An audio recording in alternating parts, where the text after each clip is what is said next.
Traveling the Vortex. Side Trip.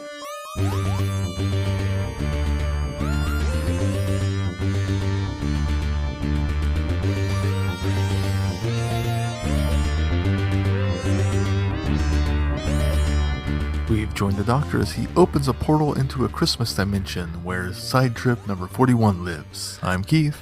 I'm Sean. I'm Glenn. And Glenn lives there all the time. Yes, I do. It's a happy place. It is a happy place. Yeah, One might even say merry. We're doing a little special Christmas treat this week with a special side trip. This is our Christmas gift to you, the listener, and we are actually reviewing the subscriber short trip, The Christmas Dimension, that was offered by Big Finish. I don't remember which. It's been so long ago. I'm not sure what story this actually came with, but I knew at one point. It was December 2016, I can tell you that. Yeah. All right, Keith, you want to set us up? Power. Absolute power. Okay. You want to give us a Which little we have setup? not reviewed yet. The Christmas Dimension. The Doctor's plans for a simple Christmas hit unit go awry as he, Liz, and Sergeant Benton have to spend the holiday investigating a portal to another dimension. Bum, bum, bum. I agree. This was a lot of fun. It was a fun little story. And one of those ones that you kind of, it kind of warps your mind a little bit when you think about it, especially when it comes to the resolution of it and the kind of timey-wiminess of it was kind of cleverly done.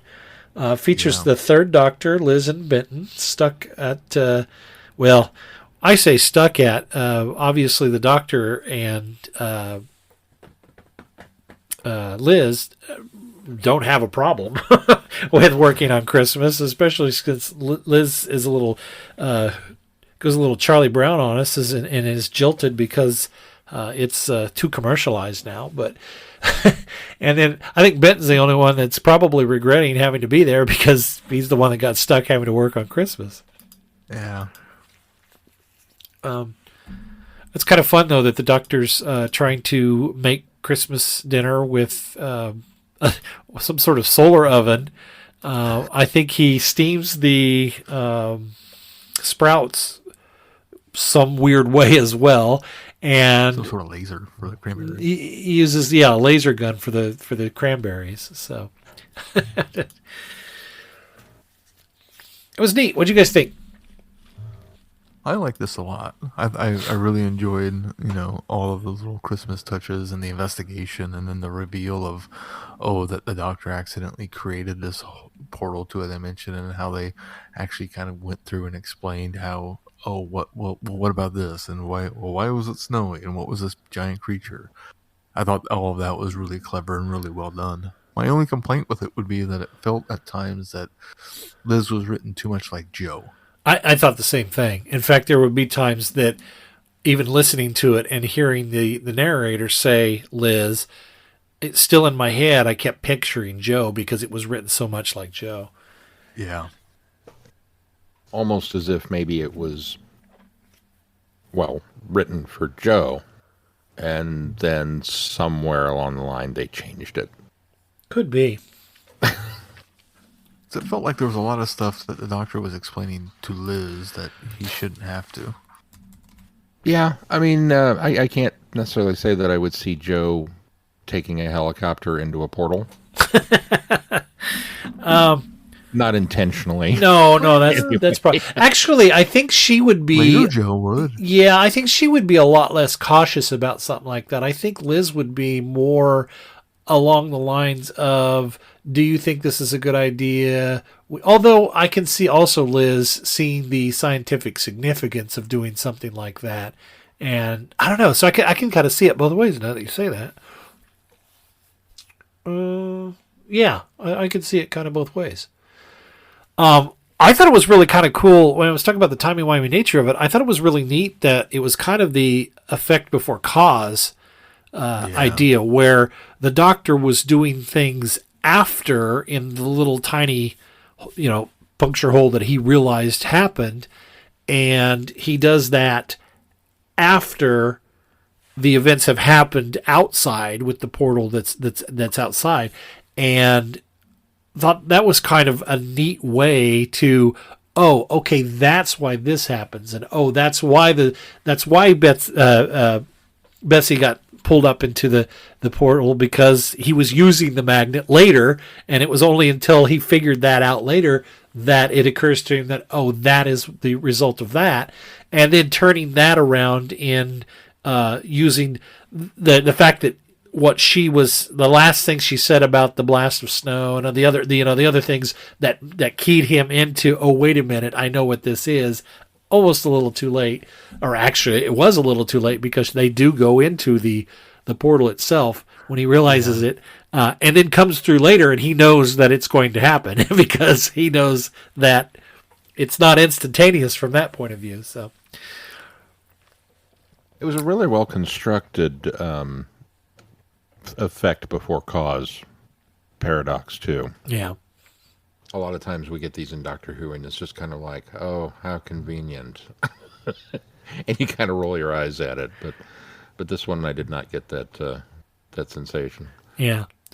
Well, a lot of times it seems like those other ones are written as a get out of jail free, as opposed to the crux of the story.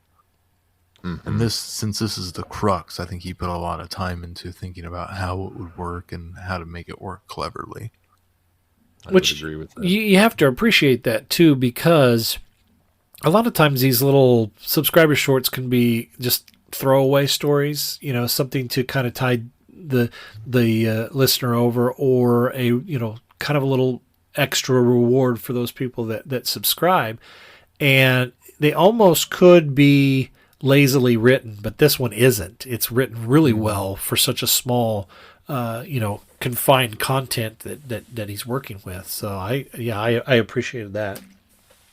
Well, and Christmas stories, in a way, have a tendency to be throwaways.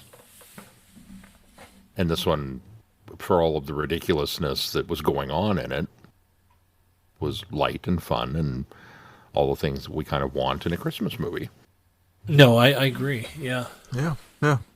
Although I don't ever really, maybe I missed it, but I don't remember how he really resolved the hole in this guy. If they ever even addressed that. Now you say that, I'm not sure that they did. He resolved how to get everything back, but you're right. Yeah. He didn't. Because he got a nice big slab of turkey with it. Yeah. Yeah, well, because he put the piece of turkey from the sandwich in that was already cooked. Yeah. And it came back in Bessie and was their dinner. It was just a neat little bit of fun Christmas element as well. No, it's a good story. I like these little subscriber shorts just because they're, short and concise, and if you just need a little something to tide you over for a half hour or so, a lot of them are pretty manageable just to sit down and listen to them in one little setting. We certainly don't do enough of these because most of the time we're trying to get through the main stories, so these kind of get put on the back burner, but it's kind of nice to drag one out every once in a while that works, and having a Christmas story, I think there's a couple of them that are Christmas related, but having this Christmas story was kind of nice reason for us to pull it out and do something a little special with it. The portal was created by his laser, so I imagine when he turned it off, it went away. Well, of course, he reversed the polarity. Yeah, Wow. There we go. Yeah. That's You're not true. supposed to look behind the curtain, Keith. It's Christmas. You don't look behind the curtain. They even went so far as to describe the phenomena of the fact that looking up at it, you could see into the dimension, but when they flew up over it, they couldn't see it from above, which I thought was kind of neat because it was a one-way portal. Well, it was two-way, but it was only one side of it going into another dimension. Although technically it wasn't going into another dimension, it was coming back into this one. And the rationale for why the snow was coming out of it, the rationale for why it smelled like steamed sprouts, which must be a Christmas thing over there. I did learn another thing about the UK. They have pigs in a blanket at Christmas. It's a side dish. But it's not pigs in a blanket like we do in the U.S. Pigs in a blanket U.S., little tiny hot dogs wrapped with biscuits or crescent rolls, cooked. You've got, a pig in a blanket. Over there, it is a certain type of sausage that's wrapped in bacon and baked in the oven, cooked in the oven, which sounds amazing. And I'm going to be introducing that to my Christmas tradition every year just because it sounds amazing. Anyway, I got a little off track. I've got some extra bacon. I'll have to go find that sausage. Yeah, there you go. And I'll send you. No, hold on. Go ahead. I'm going to invoke the little known, seldom used. You have to do this on the podcast clause. Well, but that's not. Yeah, I guess it's UK related. It's not really Doctor Who related, but. Don't care. But I guess if I made pigs in a blanket and steamed sprouts, maybe that would be enough to connect that I could do it on the podcast. Okay, I'll eat that, but I won't like it. I'm not a Sprouts fan. I don't mind them if they're cooked correctly. Sometimes they can be overcooked and then they get kind of... Well, bringing us back to this, anything else you guys wanted to talk about in closing? It was just light fun. It was light fun. All right, well, we want to wish everybody a very Merry Christmas, and thanks for listening to this little special side trip for you. Merry Christmas. Happy holidays. Merry Christmas. You have been listening to Traveling the Vortex. Doctor Who and all of its associated programs are owned and trademarked by the BBC. No infringement is intended or implied. Direction point! Direction point! A Doctor Who podcast network.